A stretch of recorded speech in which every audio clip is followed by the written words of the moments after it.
Greetings! Welcome. And welcome to the MotakuCast. For the second time, this is episode 2. Say something. Yes, it was me, Harry, and you. Tom, and we are here to discuss pressing issues, first world problems in the anime world, music world, and stuff like that. And just general stuff. Yeah, and stuff. And we're going to basically, this episode, we're going to run down the endings of all the summer shows. Because I think they need addressing. Haruki didn't watch many of them. I watched a lot of them. I was very busy. He was busy not watching anime. And we're going to leave music out of this podcast, if you don't mind, because we'll do that next Wednesday, because we're doing it weekly now. More consistent than the UKAs, but whatever. Right. Right off the bat, I'd like to discuss the ending of Rocko no Yusha. And now, for those who don't know, Rocko no Yusha was about Adlet, who's got red hair and a retarded yellow, orange, and red ponytail that should be destroyed. Oh. But he says he's the strongest man in the world. He meets up with a bunny girl called Nasha Tanya, and then they meet a cat man, someone who reminds me of Erza but with black hair, a little girl with a dragon costume, Ooh. and Desu. and something it doesn't matter. But they meet up with all them, and their goal that they say at the beginning is that the six braves, which are they are, have to destroy the demon god. And the demon god must be destroyed, otherwise the whole world will end. Oh. But that didn't happen. No. I was pretty disappointed. So basically, they arrive at this shrine place, and they've got to put this barrier up, and I can't remember what the barrier was, because they forget about it for about 11 and a half episodes. So, What a shame. what a shame. And then it turns out that there are 7 of them, after they just... Not 6. There's 7 braves. Oh. And then they've got to find the 7th brave, who's the fake. And basically, for 6 episodes, everyone's chasing Adlet because they all think that he's the 7th. And you feel sorry for him, actually, even though he's got a stupid ponytail. But towards the end, spoilers, by the way, in case you haven't watched Rocko no Yusha, Haruki. Yeah. They're going... Adlet gets off with the white-haired girl whose name I can't remember, which doesn't make any sense, because that was the most retarded part of the story. He's like, what the fuck are you doing, you moron? But one of those. I thought he was going off with Bunny Girl. But then, in the last episode, Adlet's been stabbed by someone. Bunny Girl's gone demented, because every single female character has to be a demented psychopath in this story. Of course. But that's like sexy nowadays. Yeah, that's sexy, because everyone loves it and stuff like that. Who But doesn't love basically, like a girl who would yeah. tear out your intestines and make love to them? Yeah. So basically then everyone's saying, Adlet's the 7th, and he goes, no, I'm not. And everyone's like, what? What's going on here? And then they remember something where the Braves couldn't pull out the sword from the tablet, and only someone who wasn't a Brave could pull the thing out of the tablet. And then they remember that Bunny Girl pulled the thing out of the tablet and said, Bunny Girl, Nasha Tanya, is the 7th Brave. And she goes, fuck you guys. And she turns into like ashes and goes into the trees. So she's a bad guy. The Braves are not nice, I'm guessing. The Braves are basically, they can be nice like Adlet, but they can be like arsey, like black-haired Erza woman. But it was truly retarded. And then when they go back to the thing, you think, oh, thank God, now they can defeat the demon god. Oh wait, this was episode 12. Oh. And so then the whole season was filled up with them fucking around trying to find out who the 7th Brave is. And I'm like, what are you doing? And then just as they're about to settle, it's like, right, let's go and defeat the demon god. Go into the demon land. That looks like Mordor. And, Mordor. Yes. But like then they all get together. It's like, right, let's start our great big trek. And then another Brave shows up. So I'm like, now there are 7 Braves in. Is season 2 going to be just full of them fucking finding out who the 7th Brave is? And then we'll never get to them fighting the demon god. I was expecting SAO-esque massive great big fight scene at the end of this season. Yeah. It's kind of like mindless, violent schlock, and I kind of like that thing. But it was a disappointing conclusion to a show that I was genuinely disappointed by. Loads of people love it because they love Adlet's ponytail and Nasha Tanya's ears. But even though I do love Nasha Tanya's ears, I cannot get over the fact that it was extremely disappointing, and I probably wouldn't recommend that show from this season, actually. But there you go. That was actually too long. I should have shortened that. So that was the ending of Rocko no Yusha. Nasha Tanya is the 7th. Season 2 ? Because that now, does sound like a prelude to a second season, but it really does, because they walk into the demon land as the last frame. yeah, but it doesn't seem to matter anymore. Like, I watched a while back. This came out probably a few years ago now. Something called Strike the Blood. I never watched that. I saw it, but I could not be asked to watch it. I watched that. It was decent. Ended season 1 and you think, okay, there must be a season 2. Season 2 didn't exist. It was never even written. It never went even... no one ever thought of it. Oh. And so it left it on a cliffhanger, which was, again, one of the most annoying things in the world. Yeah, I guess that's kind of like people wanting No Game No Life to have a second season. I think. Yeah, I understand what you mean there. I don't even know if that's gonna. I didn't really like No Game No Life, to be completely honest with you, because they kept making child porn references throughout the series, and I was like, "Fuck you." Jimmy Savile. Don't bring old Jimmy into this. He did nothing wrong. He did nothing wrong. I'm just. He wasn't. He was a good man. He's a kiddie. He was a good man. What does that remind you of? Anyway, that's for another episode. Next show that finished was Prison School. Prison School and Monster Musume with a what the fuck series of this one. I was expecting a kind of a weird ecchi kind of thing, and that's sort of what I got. I was going in expecting to be as, you know, to what way I'm watching an ecchi right now. That's what I was going thinking, and it was really damn sight an ecchi, but it kind of accelerated it because because the girls, you think, you know, the girls are going to be, you know, like out of proportion, but not as out of proportion as they are in Prison School, because the vice president, who's kind of the sex character, is basically is she at all like the sex character in Dead Man Wonderland? No, you know the head of the prison with the massive boobs, who was also like a sword wielding maniac. Yes, but she's not as insane as her. Okay. But she's so weird. A lot of the story doesn't really go anywhere because a lot of the time the first plan was to get them out so Thingy could go on a date with Chio, who's his girlfriend. Yeah, that makes sense. I remember the minor characters' names. I don't remember the main characters' names. I do that a lot. But then that sort of, it goes well, but there's also, I won't go into so much detail so it doesn't take up so much of the episode. But basically their plan for the last episode is to have a plea kind of will that they sent to the chairman of the school, who's a man, and basically the school council, who are of course OP, are thinking that all boys should be expelled from the school, so they imprison them all for minor offences. This is one thing I do not understand in anime, okay? Oh my god. You have these schools, and there never seem to be any sort of like a headmaster or anything. The school just seems to be run by the student council. Except by a president who is also a student.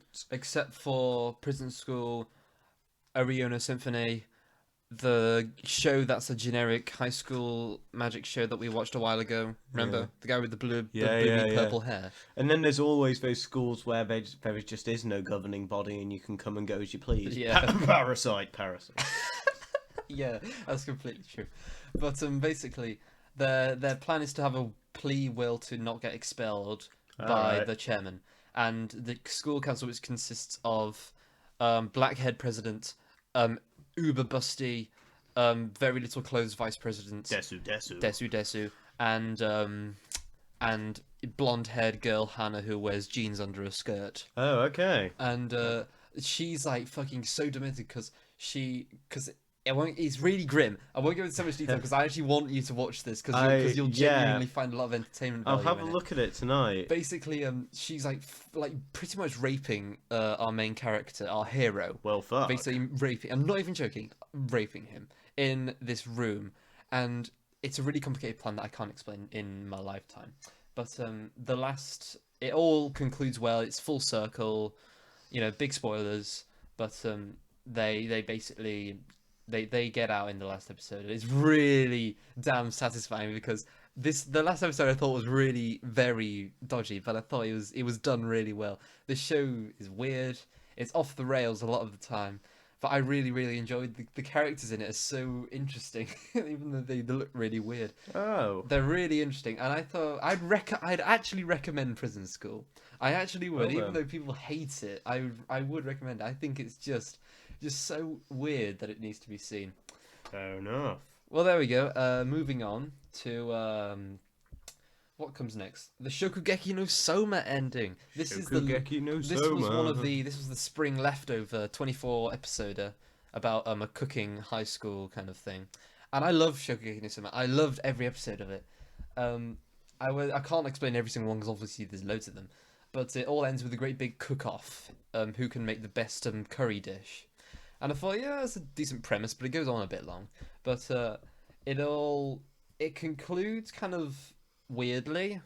It feels like it should have another episode. Oh, right. It feels like it needs something else to kind of tie everything up because they finished the competition. They finished the preliminaries, which feel like the finals because they go on for so long. But that happens in Naruto. I was going to say the Naruto. tune-in exam preliminaries go on for about 50 episodes. But they were fun though. I enjoyed them. The Gara Rock Lee fight all day. But basically they all go through the preliminaries. Some of their friends get knocked out, but Soma-kun and blue-haired girl get through, who are our two main characters. Good. They finish the preliminaries, and then the episode sort of ends. Oh, well then. Will they get funding for a second season? I have no idea, but I sure hope they do. How well do you think other people liked it? I mean, people love that show. That was the most watched show of the season. Then it will probably get a second season. I think it will. I don't know what studio produced it, but I think they're very well acclaimed. I think with the same ones that did Face Like Night. I'm wrong about that. Everyone's going to comment saying, "Did you hear that Toonami have purchased SAO?" Oh yeah, that happened ages ago. Yeah, well, I only happened a few weeks ago. They were dubbing SAO 2 and stuff like that. Yeah. So, for anyone who's interested in an English version of SAO, that should be on its way. It should be on its way. It frustrates me when people listen to English versions of anime. I'm actually started watching an English dub of a harem romance.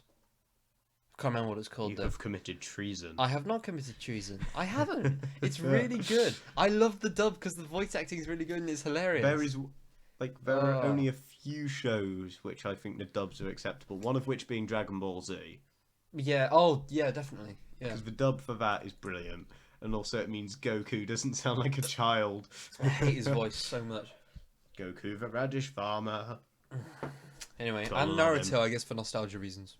Yeah, I have met that voice actress. Yes, you have, especially old Naruto. The original, the non-Shippuden stuff, because it seems so innocent and it was just great. But Shokugeki has a weird ending. You should definitely. I think it's worth investing your time into watching it, but just be aware that last episode is really inconclusive, and I love Shokugeki, and I wanted to get more small episodes. So I'll try and tune into that. We can hope. Now, right, Gangster. Yeah. Everyone's favourite show of this season. Really good. Spelt wrong. The colouring's a bit dodgy, but I guess that kind of fits the kind of the dingy scene. But it all ends with Twilight executors running the street, killing everybody. And, of course, there's an annoying 3-year-old who's, like, freaking OP as fuck, and he really annoys me. And I want to stab his face off. But, you know, everyone loves him because he's so Remind me of the overall plot of Gangster, for people who haven't There's a guy called Warwick, and there's a guy called Nicholas. And they're known as the handymen. They go around fixing things around the city. Ah, right. Nicholas is a Twilight. He's also deaf. What does a Twilight? Twilight means that you were born with a genetic defect, and you have to take these pills that stop you from dying, but they make you really strong and hyperactive. Isn't that kind of a good thing? So basically, well, not really, because you go mad, and basically Twilights are then used as a weapon against stuff. And Nicholas is an A0 rank. 0 rank is an A0, and all the numbers depend. So there's B2, there's loads of different ones, and basically, and there's one girl called Ginger who's an S5, who's like Ginger, who's the highest ranking Twilight in the city or something.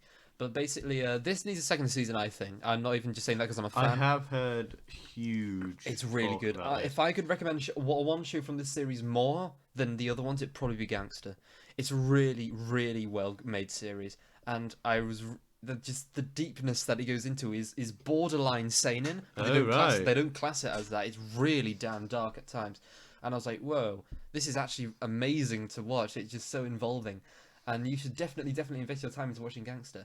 The last episodes were we're concluding a story arc where the club Bastard, it's called Bastard, got attacked by anti-Twilights looking for Twilights, and it was really weird because I just don't think it fitted right. But hey, I pick holes in everything. I still thoroughly enjoyed it. It had a decent conclusion. I won't spoil this one actually, I don't think.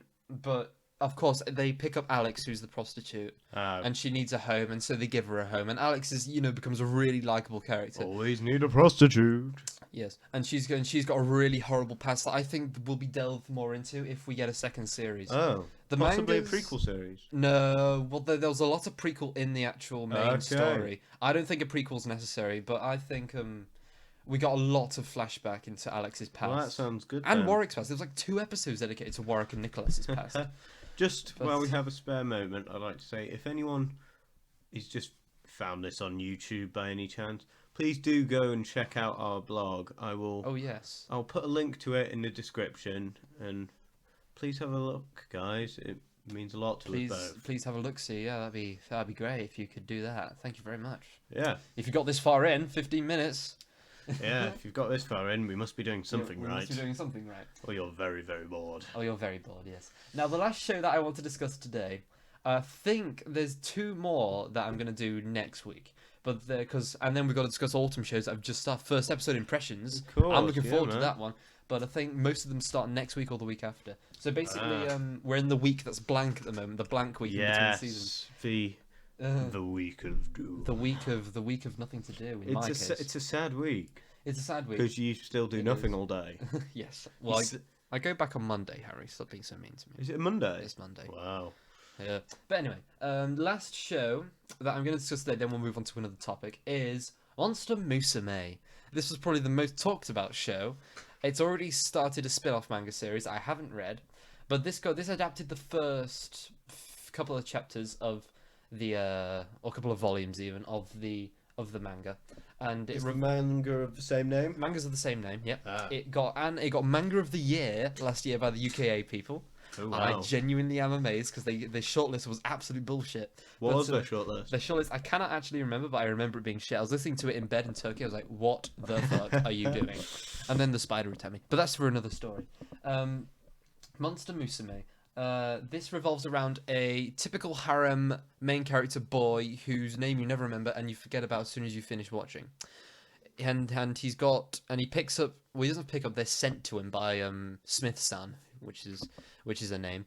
He gets a snake girl who he starts off with, a centaur, a mermaid, a bird, a slime ball, and a spider, and he gets all of them, and he kind of lives with them. It's called Everyday Life with Monster Girls, and I was pretty freaked out by most of it because it is. And he can't really get off of any of them because it'd be bestiality, and he would be expelled and then executed or something like that. Something retarded like that.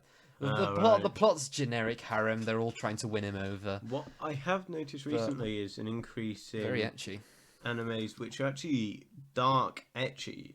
Dark ecchi doesn't work. That's one of the things that doesn't work in the anime world. Dark ecchi just seems like it when you're watching a dark show and then it just turns into an ecchi. Yeah. You just think it's a joke. You don't think it's being serious. I'd really try and invest my time into not watching them because they're just shit. Well, Tokyo Ghoul had a slight bit of it didn't. No, it didn't. Right at the very beginning with... No, it didn't. That was necessary. That was necessary to engage you with the character.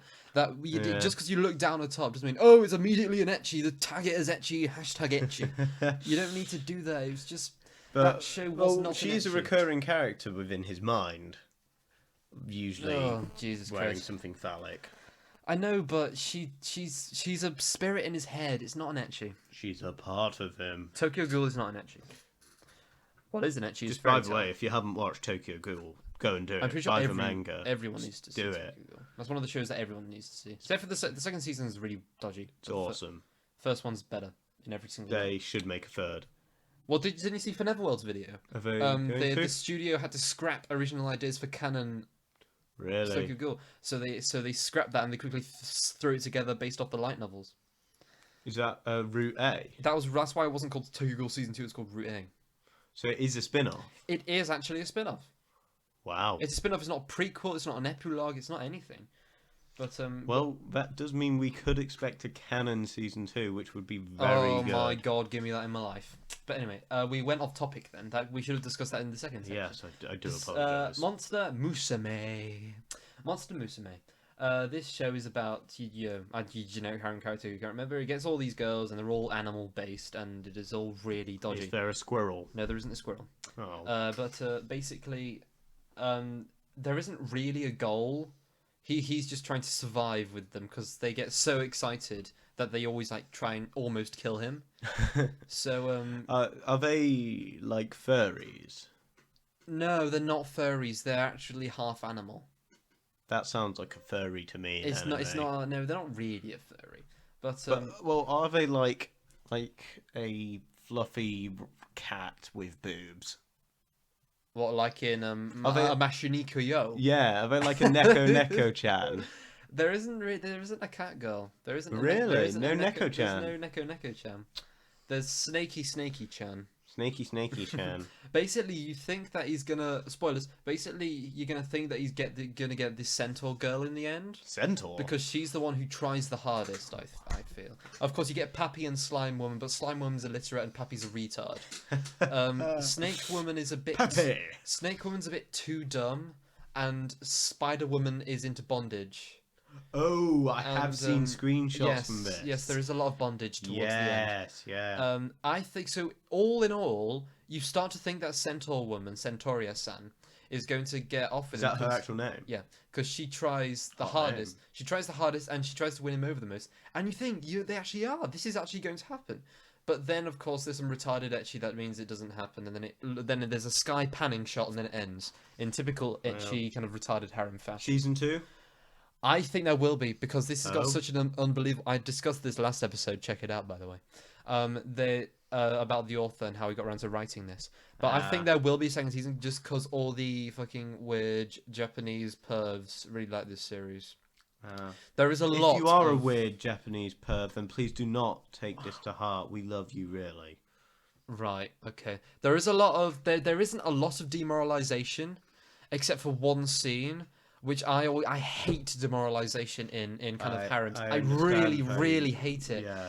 I mean, that's why, people like Fairy Tail, because there isn't a lot of demoralization. It's just, true. it's drawn that way. But in one episode where they're trying to go undercover into looking into, because Smith-san says, go on dates with all of them and then choose to marry one at the end of it or something stupid like that. So basically, he's going on a date with, who is it? Like Pappy, the little harpy girl. Pappy! And Snake Woman and Centauria-san are kind of in disguise, like, that in disguise. Is it one of these disguises where it's really obvious it's them? Yeah, and they're basically working in an ice cream stand or an ice cream van, and then it just kind of, if you watch it, it's like episode 8, I think. It's just a bit demoralizing and fucking dumb, and it's just that is just not necessary. That is for the pervs. I understand how you feel. I hate it. It really annoys me, but whatever. The show had a harem conclusion. It was good for the most part. Of course, you can expect it's a fucking weird animal bestiality ecchi. Yeah. There's not a lot of things like demoralization. this always remind me of sort of the prime ecchi, which would be DxD. Now, DxD is the most popular ecchi. I'd say. Which of course we watch it for the plot. We watch it for the plot. We watch it for the plot. And the good thing is that you can actually say that because it has a plot. It does have a plot. And the plot's actually really good. It is. But just the fact that there's like boobs, pretty much nudity, her having conferences with flipping like a leviathan in a bath. Demoralization is there, but they don't seem to care. Yeah, they just don't give a fuck. They don't care, and you think, and you just know, because everyone's saying on the DxD, like, forums and shit like that, they always say like, hashtag whatever girl you want Issei to get with, and you just know it's not going to happen. Yeah. Because this show is an ecchi, and no one ever gets off with anyone in an ecchi harem. True, but what's his name has got pretty close to getting off with in DxD multiple times. Well, he's more likely to get off with Asya at the end of season 3. Even though... I love it when she first comes in after she's just been converted to a demon and she's like, thank you, God. Ow! Yeah, she gets like... But, I expect he'll get off with Rias in the end. Ah, yes. And I feel sorry for Kiba. Kiba should get off with one of them. But the fact is, though, you like all the DxD girls and you want them to get off with all of them, but that can't happen. Yep, and you It's all want them to get their clothes off too. It is a pretty... Especially you, Tom. Hey, shut up. That's not true. But it's basically... It's most of the part, it's a bit dumb, but You know, you get it. You kind of you bear through watching all those Yeah. nude anime girls just to get to the rich core of the plot. rich core, that the juicy core that is the plot. Yeah, the juicy plot.